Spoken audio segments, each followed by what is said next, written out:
And welcome to the Brett Winterble Show, a brand new day of broadcasting here on Newsmax TV. It is the Brett Winterble Show. As always, I want to hear from you, especially you right there with the coffee. I want to hear from you today at 877-NEWSMAX, 877-639-7629.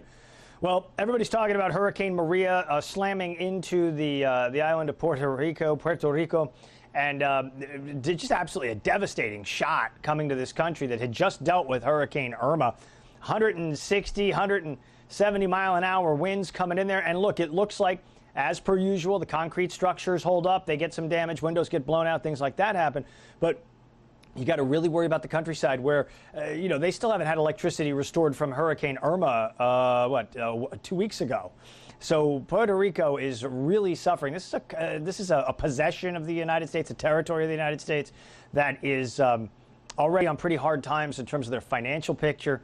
This is going to require a massive influx of infrastructure spending. It's going to require the United States coming in and really the mainland coming in, the federal government coming in and helping this country out. And look, we cannot let this fester. This has got to be handled ASAP. We got to take this every bit as seriously as we took Irma in Florida, Harvey in Texas, et cetera, et cetera. I was reading a story a couple days ago about how, different storms, if they're really devastating, they retire the names. Like there'll never be another, I think there'll never be another Hurricane Camille. I don't think there'll ever be another Hurricane Katrina, certainly. I'm wondering if they are, and I'm not joking around, I'm just wondering if Harvey's going to get retired. I'm wondering if Irma's going to get retired, if Maria's going to get retired. I think the whole naming thing is kind of weird, but, it dates back to World War II where you used to have Air Force pilots name these storms when they were out there having to deal with the situation, trying to fight the war. But certainly our hopes, our prayers, our thoughts go out to the people of Puerto Rico. This is a place that, is an unbelievably historical place. A lot of history on that island. And sadly, looks like they took a real slap today from Hurricane Maria. Let's hope she gets on out and into the Atlantic, into the cooler waters, and comes apart and doesn't really threaten anybody anymore. Well, big fighting going on inside the Capitol. A lot of positioning going on inside the Capitol. $1.5 trillion tax cut, $1.5 trillion tax cut. That's the valuation on the tax cut. I'm not saying it's going to cost $1.5 trillion because I do not believe that tax cuts cost anything. Government can only spend. Tax cuts don't cost us a single nickel, dime, or penny, despite the spin the other way. But you've got this battle going on, $1.5 trillion in tax cuts being up for consideration at this point. Also, at the same time, you've got Graham Cassidy going on. Graham Cassidy is the bill put together by Lindsey Graham and Dr. Bill Cassidy. He's a Republican from Louisiana, happens to be a MD, medical doctor. And he's like central casting kind of Southern doctor guy. I like him. When I see him on TV, he seems a comforting kind of guy.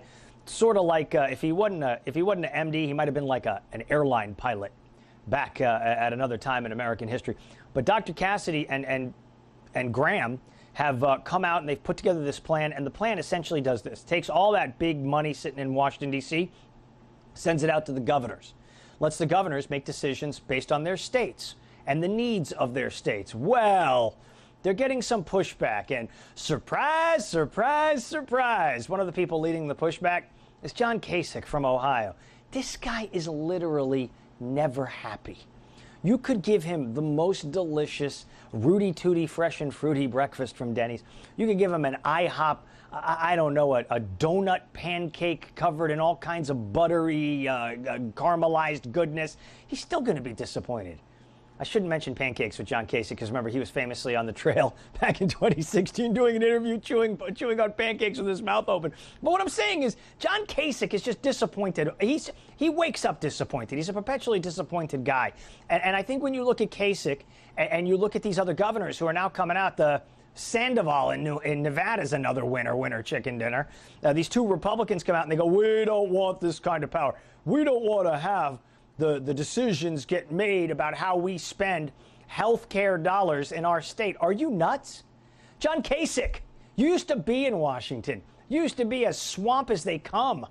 You want some federal bureaucrat with the square glasses and the skinny tie and the ironic beard hipster sitting in a cubicle somewhere going, Well, we just think that it ought to be a 3% increase in the spending for da-da-da-da-da-da-da. Now, you don't mind me, I'm going to go back on my Medium page and keep blogging.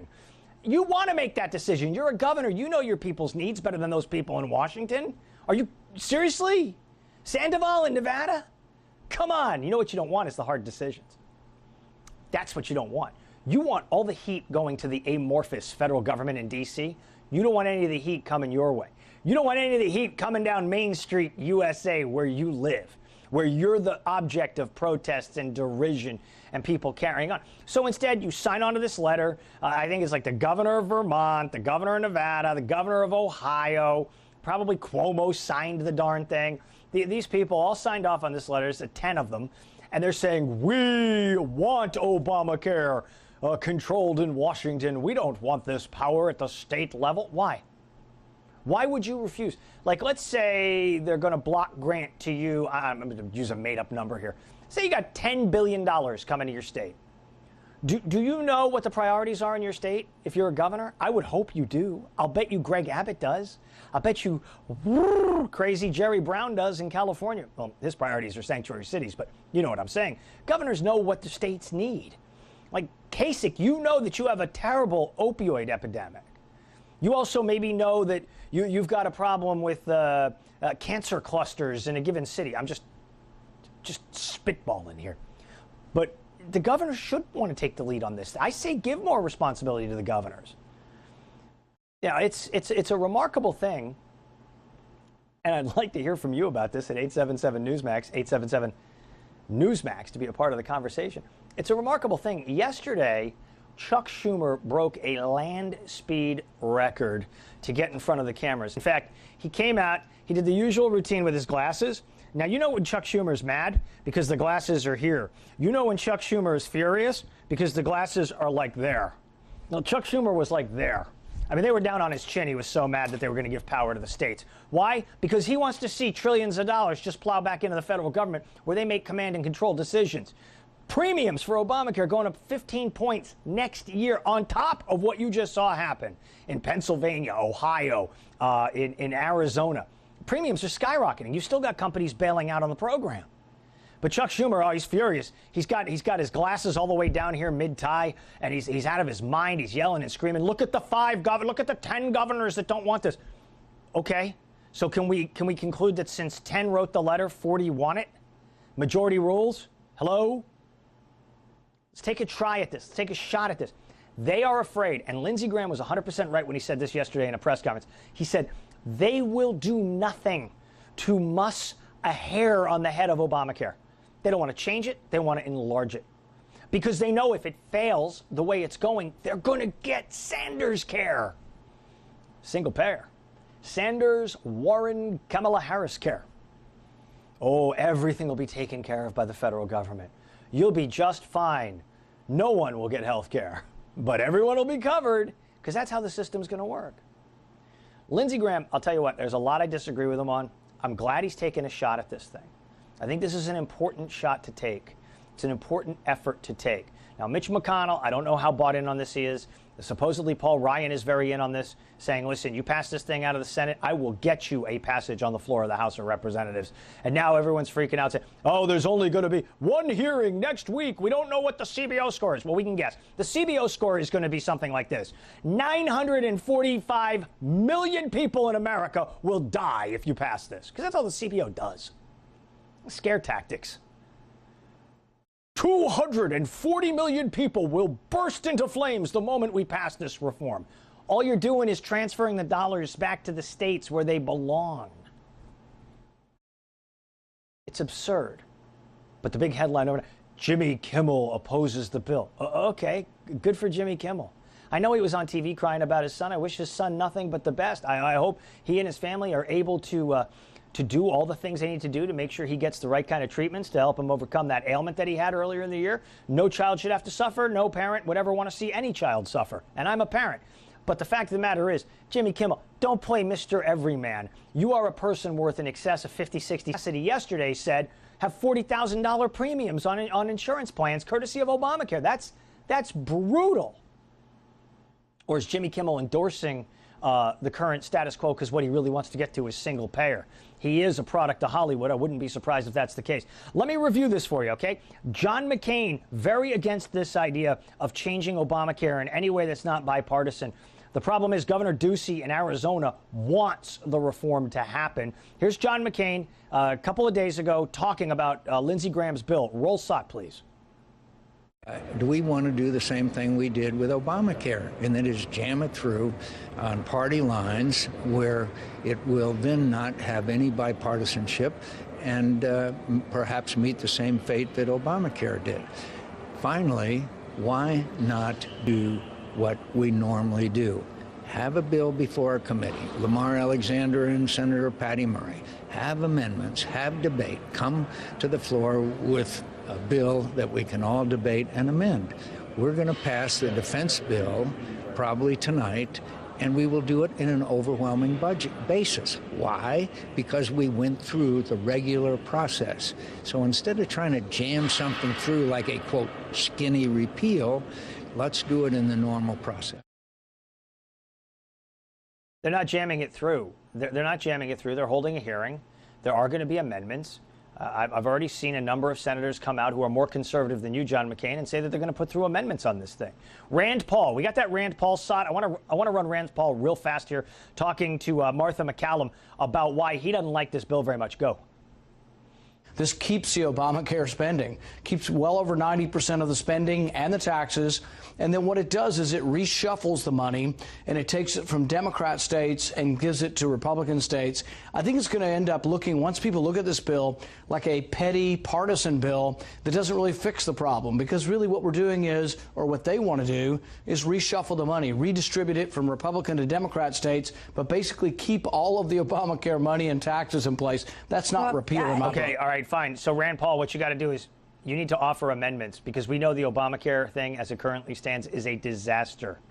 So then you need to offer some amendments to improve the bill, to fix the bill, to make it better. Don't complain about the soup. Throw a little pepper in that soup. Throw a little cayenne pepper in that soup. Spice that thing up. Make it better. Throw some salt. Everybody loves salt. It's delicious.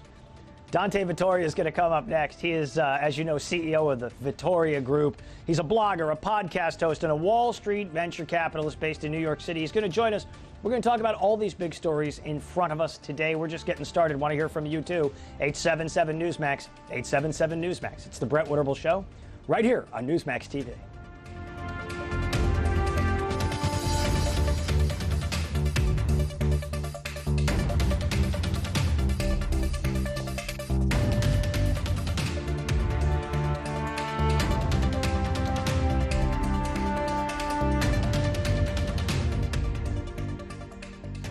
And welcome to the Brett Winterble Show here on Newsmax TV. I'm happy to welcome back right there live in our Newsmax studios in beautiful Midtown Manhattan.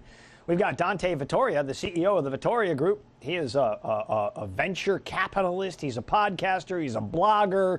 He's got it all going on, and we're happy to welcome him back to the show. Dante, welcome back. How are you? I'm great, Brett. Thanks. How are you?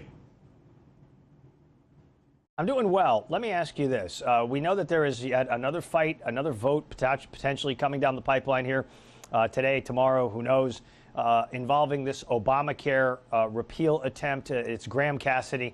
Let me check that. There'll be a hearing next Monday. It'll be sometime probably next week before this thing comes to a vote. They're facing a September 30th deadline. It looks like the same three usual suspects, Collins, Murkowski, and McCain, could be the fly in the ointment on this thing. We could end up having the same situation we had last time, and now we're facing Bernie care, single payer. Tell me about the perils of this whole little mess. Well, I wrote something the other day, and, single payer health care, and, unless you're really not paying attention, that's the first step of socialized medicine. That is socialized medicine. And socialized medicine is a slippery slope to a socialist government. There's got to be competition. That's what our whole economic system is predicated upon, competition. If you can do it better or cheaper than I can, then you win and I lose. And that's how we should put it to our healthcare providers. It's just that simple. Okay, but, it seems like in the intervening, month and a half since they took that last vote on the Obamacare repeal, the people pushing for this, and I mean Graham and Cassidy, they haven't done much to build political momentum behind it. I think most people walking around figure this has been addressed and handled already. Clearly it hasn't. We're looking at 15% premium spikes next year. We're looking at more and more insurers pulling out of these markets. There's a lot of uncertainty there. You know, if we're talking about devolving the federal monies into the state coffer, we're looking at more and more insurers pulling out of these markets. There's a lot of uncertainty there. You know, if we're talking about devolving the federal monies into the state coffers, I say that's a net good thing because you've got more local control over the dollars. If you're going to spend medical dollars on people in a state, isn't it better administrated at the Capitol? I agree with you. And then again, it depends on who's in charge. Is the governor of the state? Look at the numbers of people that live in the state. Look at the percentages. And like I've also said, and I think you and I discussed once before, put it out for bid and let people who are in the know in health care make some very helpful and informed decisions to the governor. The governor might not know much about health care. I don't know about our governor in New York, what his qualifications are for health care, but I can't think they're too good, to be honest with you. So bring in a couple of CEOs of some medical corporations and let them help him. That would be the best thing to do. But I agree, federal government should not be involved in this. I think it should be more on the state side than the federal side. Let me pivot you over off of this Obamacare repeal because a lot of it is still just speculation. We don't know how the CBO is going to score it. We don't know what's going to happen in those hearings next week. But we do know that simultaneously with all this going on, we've got an emerging debate over $1.5 trillion valued tax cuts coming out. What about that fight happening against the backdrop of this Obamacare repeal? Are you optimistic? Are you bullish on these tax cuts getting through the Congress and the Senate? I like to think that I'm bullish on it. I do think I'm bullish on it because it makes common sense. And I know that's something that we shouldn't really say about public policy and government choices. But you have to start cutting taxes, otherwise you're just going to keep the corporations from leaving. If you don't cut taxes, and taxes are ridiculous, 35% corporate tax. I don't know if 15 is real aggressive, but somewhere in the 20s to start. That would be a big, big, big plus for our corporations and corporate America, in my opinion. Is there any way that the feds can ensure that by cutting that corporate tax rate, say we take it to 22, 25, somewhere in that range, like you said, 15 may be a little bit of a jump, but if you get it there between, say, 18 and 22 or 20 and 25, how do you compel businesses to not then take the proceeds of those tax cuts and just buy their own stock or stockpile it in cash here in the States? How do you get them to inject it into the economy, to expand their businesses, to grow, to hire, to do all those things that Trump sold on the campaign trail in 2016? Brett, that's a great question. You put caveats on them. And you make them prove what they're doing with the excess savings, the money that they're not paying in taxes, a percentage of that, and I would think a reasonable percentage would be a 75% of every dollar that you're saving on your corporate taxes has to be pumped into either R&D, paying off corporate debt, but you're certainly not allowed to buy your own stock back at a cheaper price. That wouldn't be right. You're giving federal dollars to buy your own stock back. That doesn't work. That doesn't work at all. But make them show where they're spending the money. One of the things the president made clear last week is this is for middle class earners. This is for small business owners. This is for the people that drive the economy. Now, look, you're an investor. You work on Wall Street. You're an investor. You've got investment interests out there. Do you feel like maybe you're in the gun sights here talking about, maybe targeting carried interest and doing that sort of stuff? Are you worried that they're going to be coming for you, Dante Vitoria? I am. You always have that thought. I mean, they'll look at, I'm an easy target because we're in the middle of the road. We're not the biggest guys around. We're the guys that pretty much drive the engine, and we're always the one. Think of us like a football coach. The general manager doesn't get the heat. The owner doesn't get the heat. The coach gets the heat if things don't go right, and that's the easiest target to pick at. Right. Great stuff, man. Finally, as we look into 2018, do you think if you get this tax cut through, that is going to spur more momentum for more stuff getting resolved, an infrastructure bill, things like that? Or do you think we're looking towards 2018, we're going to be in the same kind of mess and mire that we've been in for this past year? Well, if we get the tax cuts and you sort of gently caress or coerce corporations to start putting more money back into their companies and hiring, it can only be a positive. The more jobs that we create, the better it is for the economy. When the economy runs well, the entire nation runs well. I've said it a million times. It's not a country anymore, it's a corporation. So you have to watch your dollars, and you have to make a product. We don't make a product anymore. We have to start making products again. All right. In our last 30 seconds here, Dante, I want to get your take on something else, and that is the fact that it looks like there's a lot more regulatory interest in looking at social media, given what happened in this 2016 election. I'm seeing reports that that liberals like Elizabeth Warren and Kamala Harris want to put social media under the regulation of the FEC, the Federal Elections Commission, when it comes to political posts and things like that. Doesn't that ultimately have a chilling effect on free speech and on these businesses? It certainly does. If you're going to start regulating what people can say or can articulate on free air, which the internet is and social media platforms certainly are, then that again, that goes right back to Bernie's Obamacare or single-payer health care. That's socialism. Yep. You can't start, sanctioning people in our country. Crimes, yes. Yep. Free speech, single payer, single payers, single thinker. It's all a nightmare. Dante Vitoria, where do people go to get more information on Dante Vitoria? Dante's Inferno.nyc, thevitoriagroup.com tells you about all we're doing and what we're thinking, and we have a lot of fun every day. So, and your this interview will be on this evening. So if you missed it today or you want to watch it again, we'll be on there this afternoon. Thanks. Great stuff. Dante, thanks for coming by, man. I really appreciate it. Good to have you in our New York City studios. That's Dante Vitoria. Always great thoughts, always great takes and analysis on the stuff that people are thinking about. And you know what? Look, it's everybody's business. Business and the economy in America is everybody's business. We have to all take a very, very active interest in the direction. And we got to keep those scoundrels on Capitol Hill focused on what really matters. And what really matters, it's not regulating speech. It's not regulating, creating a single-payer healthcare system. It's about getting out of the way and letting you and me be all that we can achieve. 877 Newsmax to take your thoughts. We'll get an update when we come back. Meathead takes on Russia and Trump. I got details straight ahead. It's the Brett Winterble Show right here on Newsmax TV. We'll be back right after this.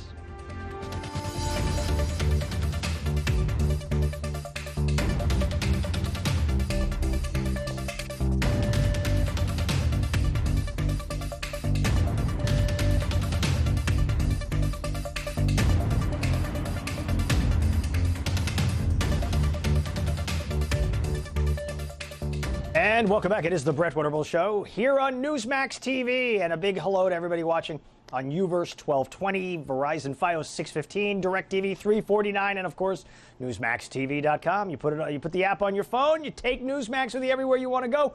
You can see us anywhere, and we appreciate you all being there. In just a few moments, I'll tell you what Rob Reiner is up to as it relates to investigating Russia and President Trump. But first, let's go out on the phones and talk to Jeff in Kansas? Hello, Jeff. Welcome to the show. What's on your mind today? Hey, how are you, Brett? Can Doing you hear great. me?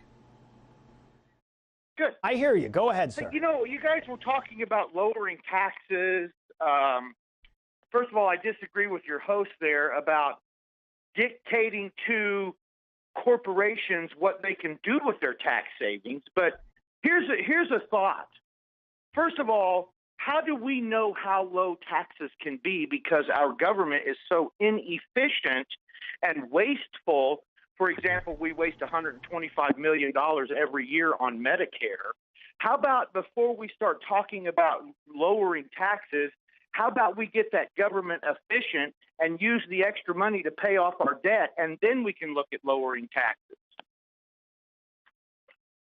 I think the reason why people push lowering taxes is it's the fastest way to get the economy growing.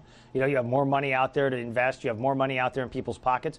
You'll get a higher GDP number. We haven't seen 3% since, you know, before 2009, right? It's been an anemic economy. But you are right. Government is unbelievably inefficient. And I think the very first thing that we should do, even before we reconsider tax cuts, is get rid of go to zero-based budgeting, right? You know, now every year you've got a 5% increase built in, 3% increase built in, whatever it is. Whatever, if you run an agency, whatever you were budgeted last year, you're guaranteed to get that amount plus an increase.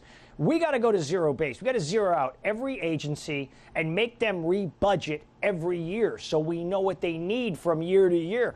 You just build in an automatic 3% raise for a department, they're going to spend the money.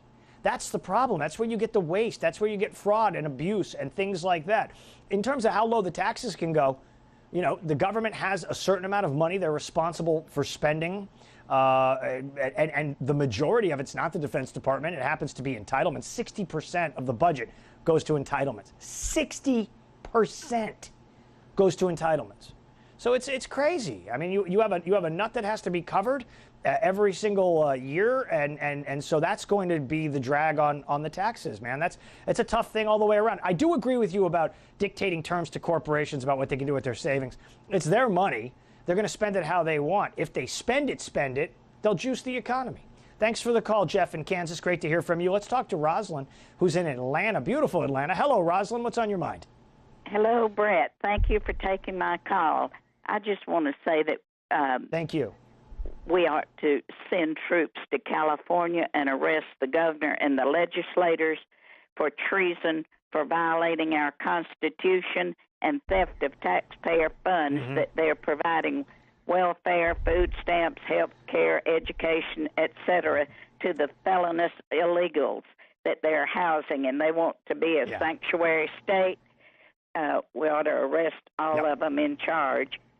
And secondly, where are the parents of these dreamers, these so-called dreamers?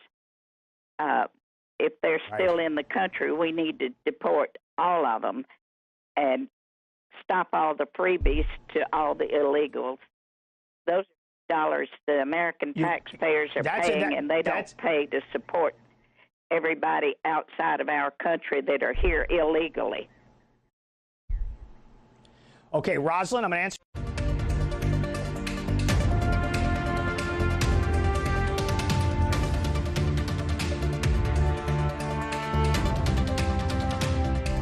And welcome to the Brett Winterble Show here on Newsmax TV. I got a tweet that came in from Frank. He says, I am sick of people crying about the corporate tax rates when corporations don't pay taxes.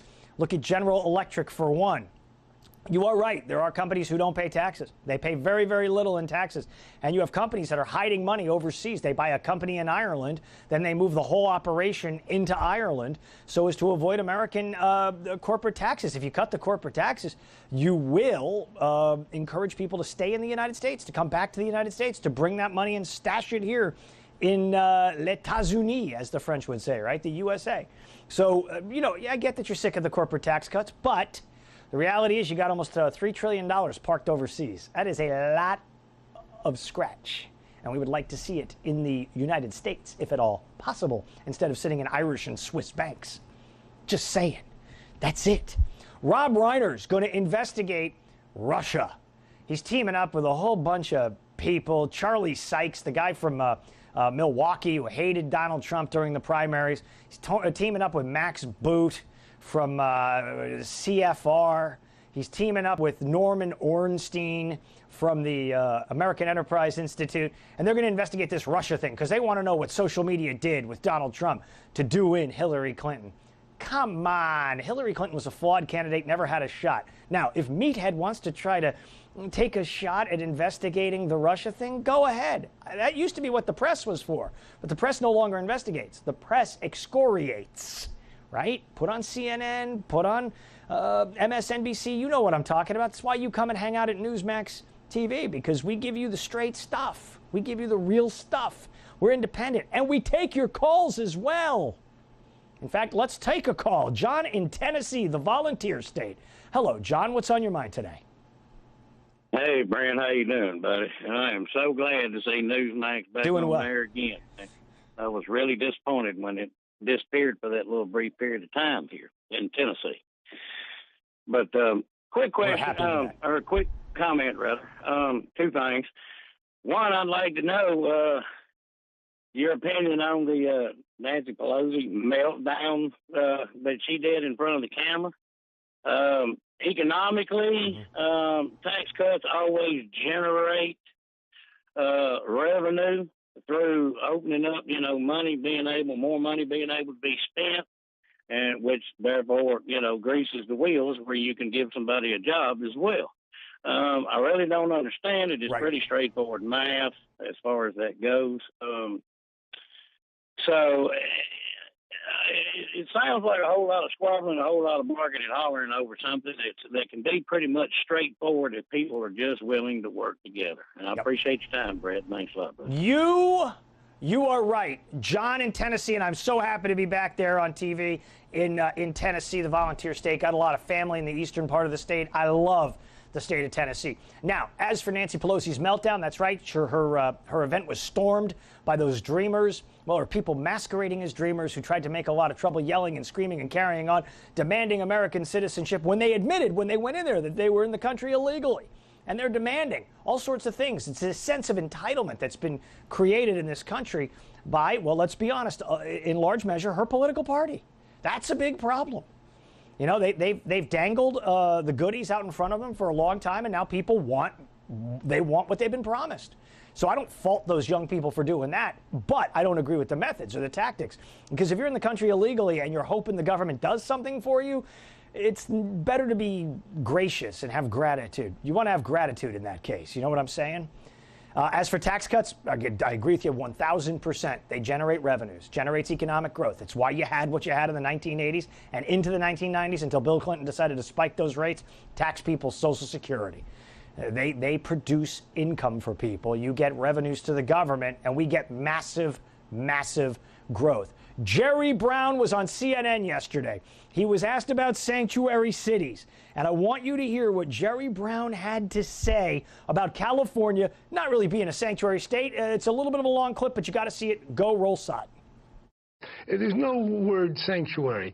This is a bill to have the Immigration Service do their own work and not attempt to conscript state officials into being part of the Immigration Service. It does allow close cooperation on data, on drug busts and drug raids, and also working with the Immigration Service, whether it's from our prisons or from the jails when you're dealing with serious criminals. So it protects public safety, but it also protects hardworking people who've contributed a lot to California. Hardworking people who are undocumented immigrants. Yeah. By the way, they've got a couple million working. Our agricultural industry, our hospitality industry, our construction industry, they'd be in deep trouble without those same people. And that's why we need immigration reform, not bluster, not rhetoric, and not this kind of xenophobia that we see too much of coming out of Washington. Washington xenophobia from Jerry Brown. Get out of here, man. What's wrong with you? So on one hand, he's trying to defend it as a states' rights issue. Well, we have a right to have illegals because they help our economy. And then on the other side, he's like, well, we got to have big-time reform in Washington, D.C. You got to pick a side and stick with it, Jerry. No wonder why you're getting term limited out. You're on your way down the road, my friend. You're out of touch. The American people and the people of California want the laws enforced. Your phone call straight ahead, 877 Newsmax. Brett Winterble on Newsmax TV.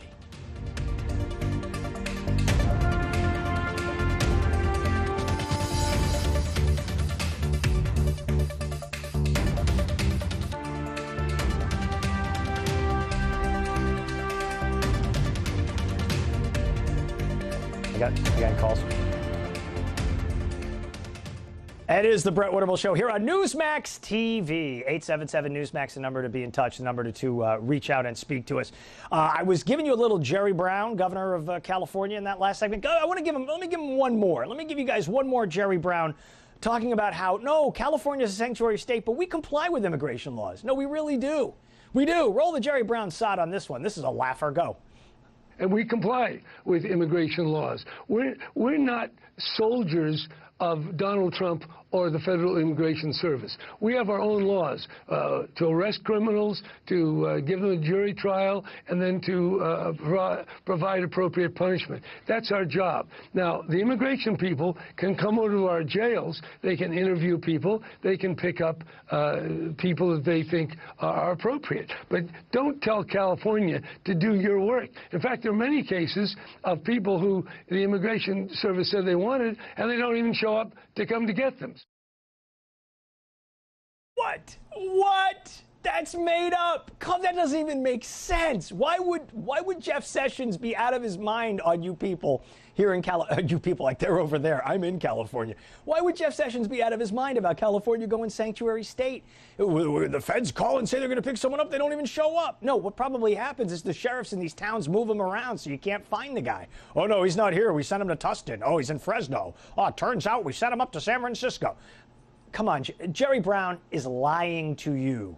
He's trying to make it sound reasonable, like he's all about federalism, meaning states' rights, and then he's all about, well, of course we enforce the law. Sure, go ask Kate Steinle's family about how well that went. Google the Bologna family. When Kamala Harris was the DA of San Francisco and an MS-13 member machine-gunned the Bologna family at like 4 o'clock on a Sunday afternoon in a neighborhood because they parked in the wrong spot. And Kamala Harris didn't go to give the guy the hot sauce. She wouldn't give him the ride, wouldn't give him the death penalty. Why? Oh, because, you know, he was a refugee from El Salvador's civil war, and we can't go hard on him. Don't, please, Jerry Brown. This is like the Menendez brothers coming out and asking for mercy from the court because they're orphans. You did it. You killed your parents. Not you, Jerry, the Menendez brothers. But you know what I'm saying. You can't say we're going to not enforce the law and then we are enforcing the law. That's not truthful. All right, coming up, final thoughts. It's the Brett Winterble Show right here on Newsmax TV. We'll be back right after this.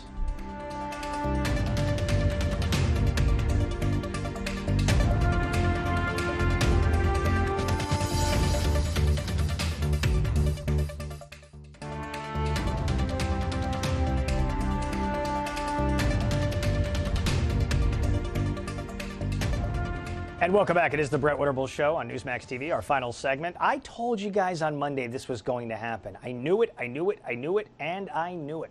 Sean Spicer shows up on the Emmys on Sunday night and is essentially the butt of the joke with Stephen Colbert and the Hollywood crowd as he joked about being truthful or not truthful about the crowd size at the inauguration. Well, now he's making the rounds on all the different networks, and he's asking to become a paid contributor. He wants to be an analyst, right? A contributor on each of these networks, and the networks are saying no. They're saying, no, we're not interested. We're passing. 2 reasons. 1, he went so hard on the reporters that it's payback time in that regard. 2, you can't joke about being dishonest and winking and nodding about that and expect that there's not going to be blowback. There was no upside to going on the Emmys. It was a big mistake. Write a book, come back out in 18 months, see how it all shakes out.